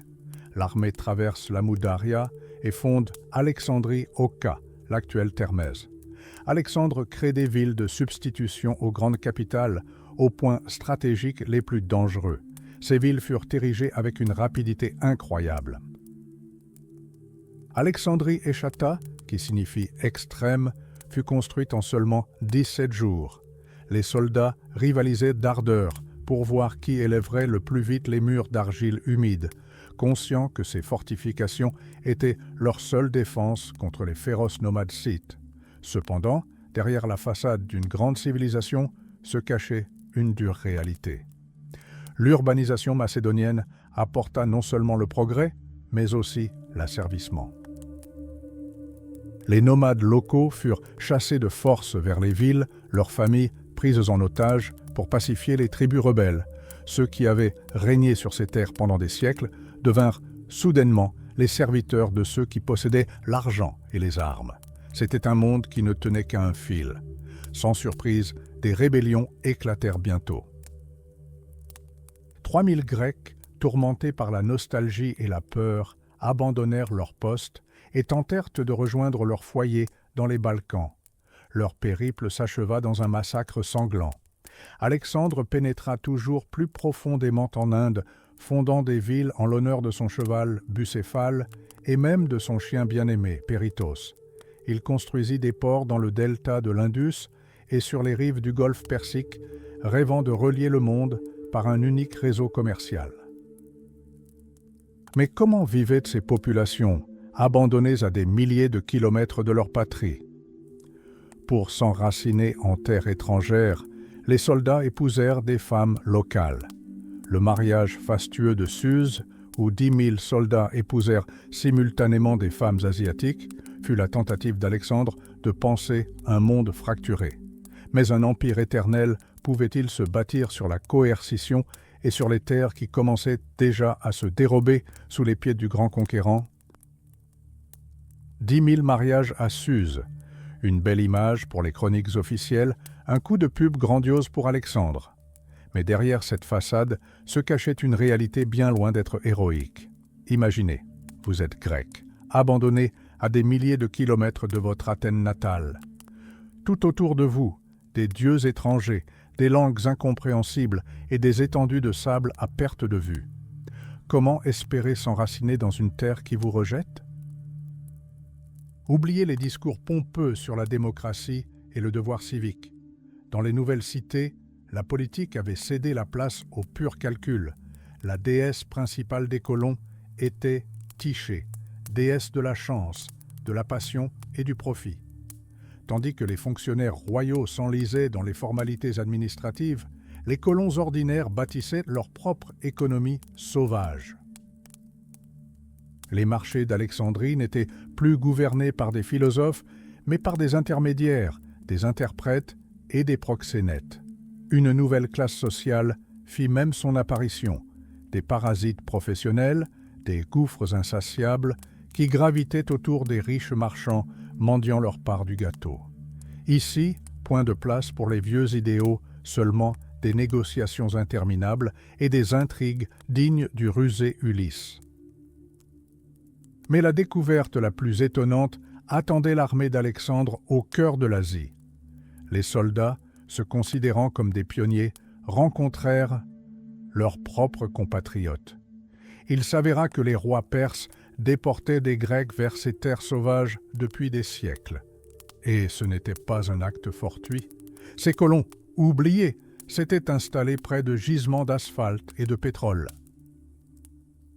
Les ingénieurs de l'Antiquité connaissaient parfaitement la valeur des hydrocarbures pour la construction et les engins de siège.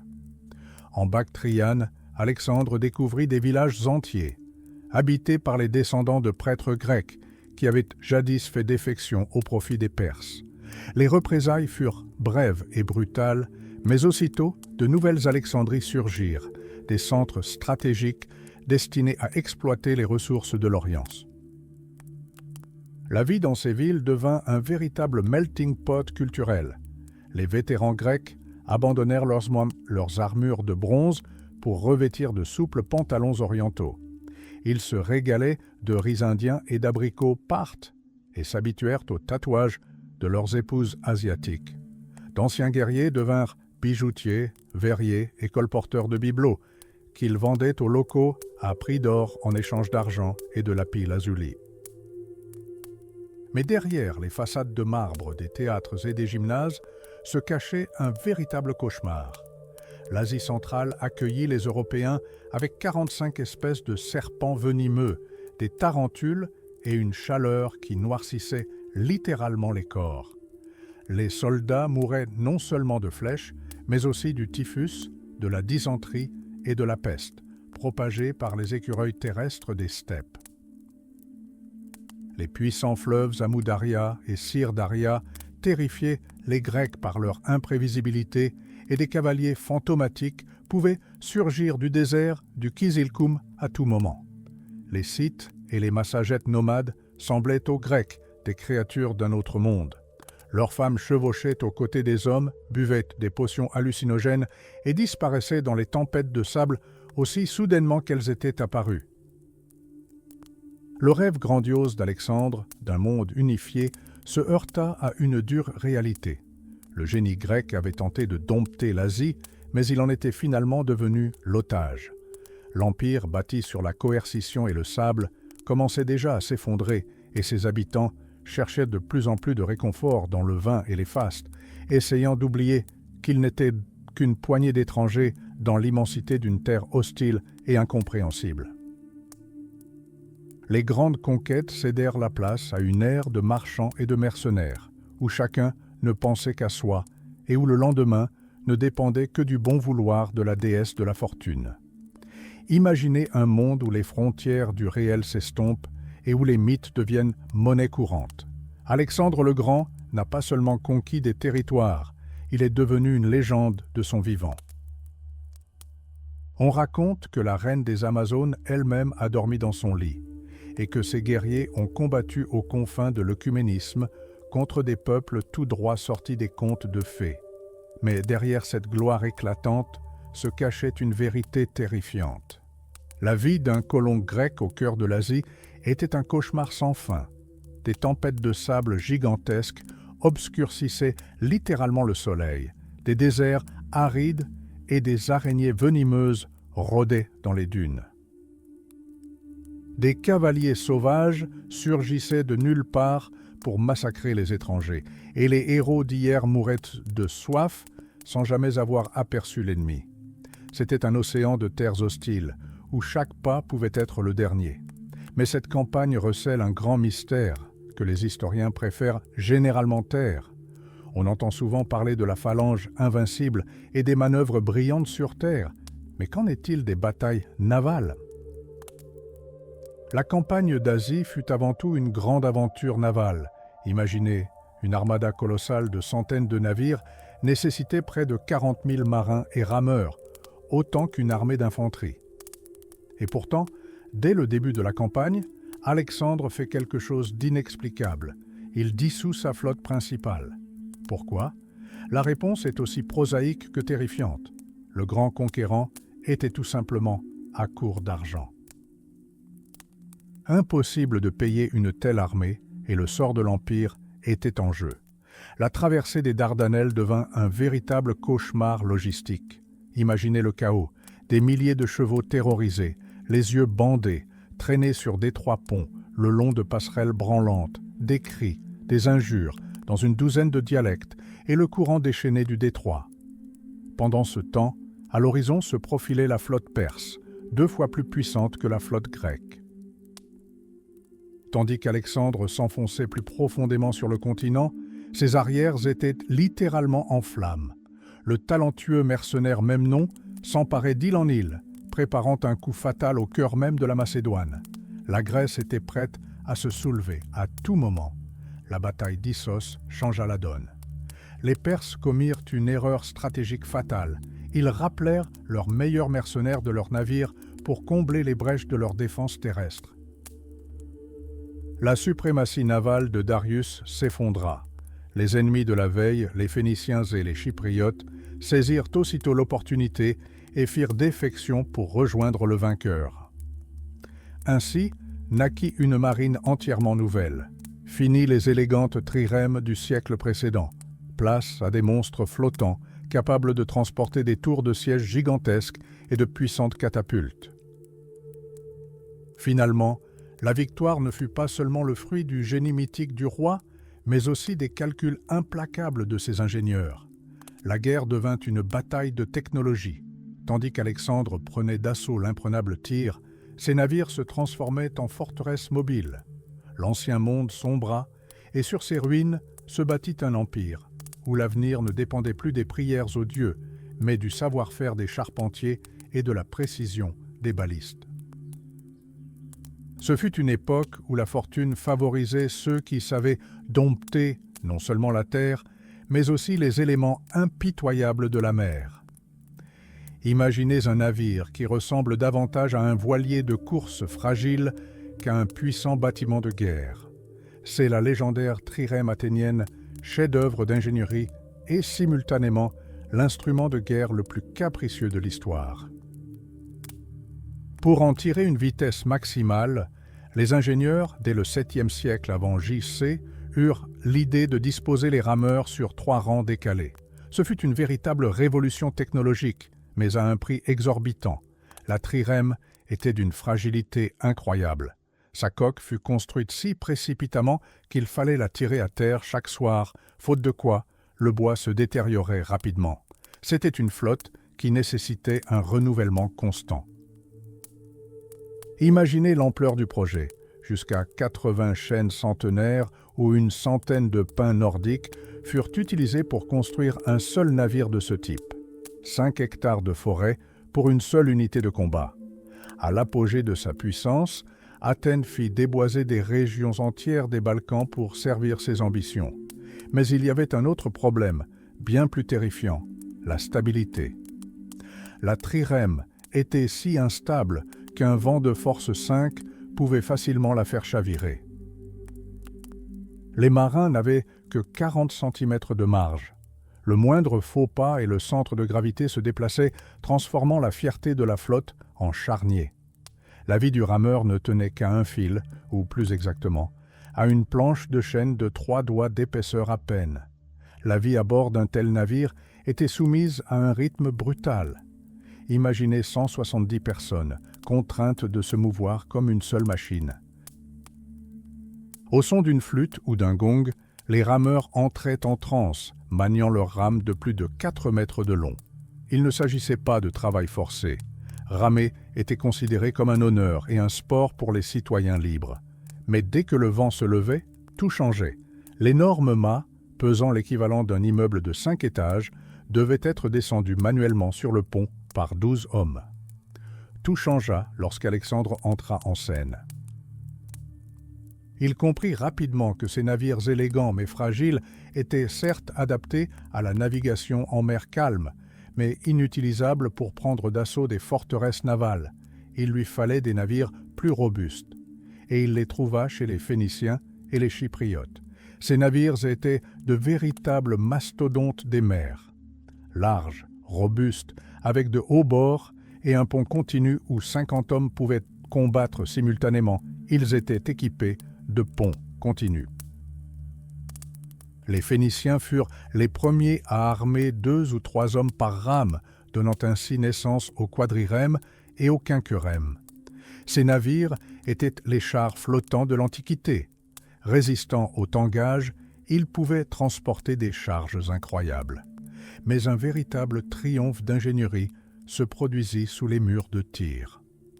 Pour transformer les navires en machines de siège, les ingénieurs d'Alexandre se lancèrent dans une expérience audacieuse.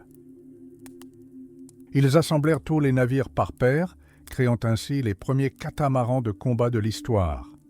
Sur ces plateformes gigantesques, ils érigèrent des tours en bois à plusieurs étages, équipées de balistes et d'énormes lance-pierres. Imaginez, la mer est déchaînée, le pont tangue, et il vous faut catapulter un navire à travers une étroite brèche dans les remparts de la forteresse. Cela semblait impossible. Mais grâce à leurs coques jumelées et aux calculs précis des ingénieurs, les navires restèrent immobilisés, se transformant en points de tir fixes. L'ancien monde, qui s'en remettait aux prières des dieux, sombrait. Une ère s'annonçait où l'issue des batailles ne dépendait plus des héros, mais de la précision des balistes et du savoir-faire des charpentiers. Alexandre dompta les éléments, faisant de la mer un tremplin pour son empire invincible. Considérez ces chiffres. Les flèches tirées de ces machines pouvaient perforer 30 cm de chêne massif. Ce n'est pas seulement une question de puissance, c'est un coup fatal porté à l'ancien monde. Auparavant, les batailles navales ressemblaient à des mêlées chaotiques où un seul tir chanceux sur un rameur pouvait paralyser tout le navire. Mais les ingénieurs d'Alexandre ont changé la donne. Ils ont réduit le nombre de rangs, plaçant plusieurs hommes sur une seule rame. Désormais, même sous une pluie d'obus, les navires conservaient leur vitesse, se transformant en forteresses flottantes invulnérables. Mais le secret de la domination macédonienne ne résidait pas dans la construction des ponts. Dans leur quête de perfection, ils découvrirent l'or noir de l'Antiquité, le bitume. Tandis que les charpentiers grecs dépensaient des fortunes en résine de pin coûteuse, les marins d'Alexandre découvrirent que sur les rives de la mer Morte et du Tigre, une substance minérale visqueuse suintait littéralement du sol. Cet adhésif naturel permettait de sceller les coques de manière étanche, les rendant durables et peu coûteuses à produire. Le contrôle de ces ressources deviendrait plus tard l'un des principaux objectifs de Rome, mais c'est Alexandre qui, le premier, en reconnut le potentiel. À mesure que l'armée s'enfonçait en Asie, les fleuves cessaient de constituer un obstacle. Besoin d'un pont sur l'Indus ? Les ingénieurs créèrent des structures incroyables, des centaines de bateaux sans pont, reliés entre eux par de solides cordes et recouverts de roseaux. Ce pont flexible était si robuste qu'il pouvait même supporter le poids d'éléphants de guerre. Et là où le bois était rare, l'ingéniosité était de mise. Imaginez des milliers de guerriers traversant des rivières tumultueuses sur des sacs de cuir remplis de foin sec. Les soldats cousaient leurs tentes ensemble, les transformant en embarcations flottantes, et en 5 jours, ils faisaient traverser des armées entières des cours d'eau gigantesques comme l'Amu Darya. L'apogée de cet exploit d'ingénierie fut la grande descente de l'Indus. Une flottille de 2000 embarcations, des trirèmes gigantesques aux pirogues locales à boucliers de cuir, s'étendait sur des kilomètres le long du fleuve. Ce fut un spectacle épique, rythmé par les tambours et les chants des rameurs. Mais la nature leur avait tendu un piège. Pour la première fois de l'histoire, les Grecs se heurtèrent à la puissance des marées. Lorsque les eaux se retirèrent brusquement, laissant les navires couchés sur le flanc dans la vase, l'armée fut terrifiée. Elle crut que le monde s'écroulait. Puis surgit un mur d'eau gigantesque, écrasant les rames et projetant les embarcations sur les rochers.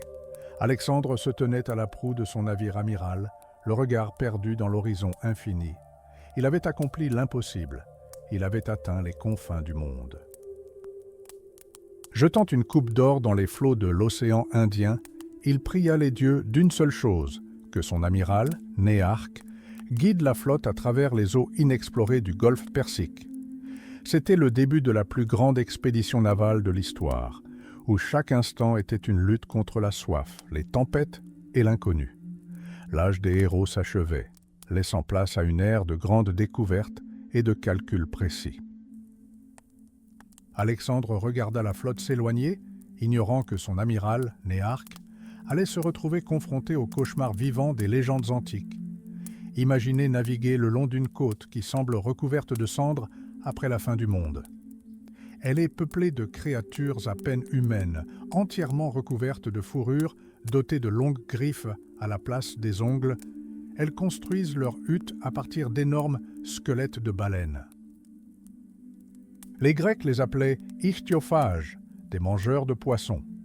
Les 700 kilomètres de traversée se transformèrent en un thriller surréaliste, où un inconnu terrifiant se cachait derrière chaque cap. Mais la véritable terreur primordiale survint à midi. Lorsque le soleil atteignit son zénith, les ombres des marins disparurent soudainement. Pour les hommes de cette époque, il ne s'agissait pas d'un simple phénomène physique. Cela ne signifiait qu'une chose, le démon de midi leur volait leurs âmes. Une peur superstitieuse s'empara des équipages. Même les vétérans les plus aguerris, qui avaient maintes fois affronté la mort, paniquèrent lorsque des baleines géantes surgirent des profondeurs, crachant des gerbes d'eau.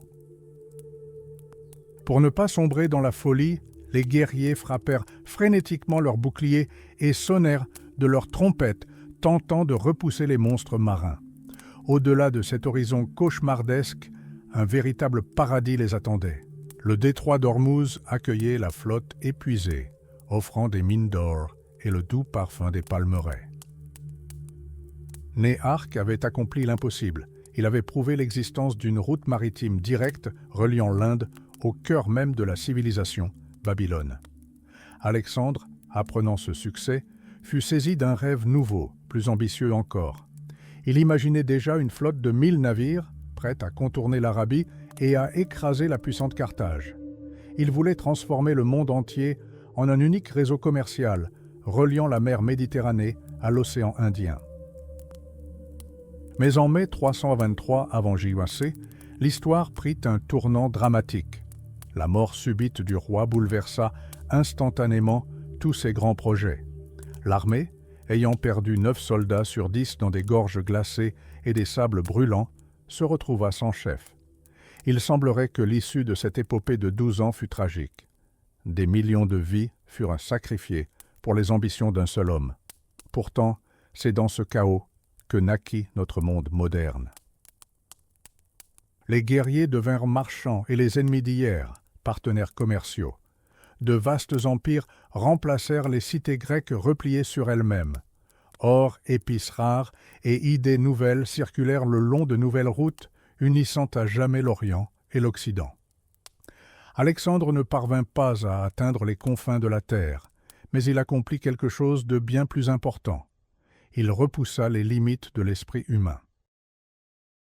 L'âge des héros s'acheva, nous léguant un hellénisme triomphant. Ce fut une époque où la soif de découverte et le goût du risque devinrent les fondements de notre civilisation.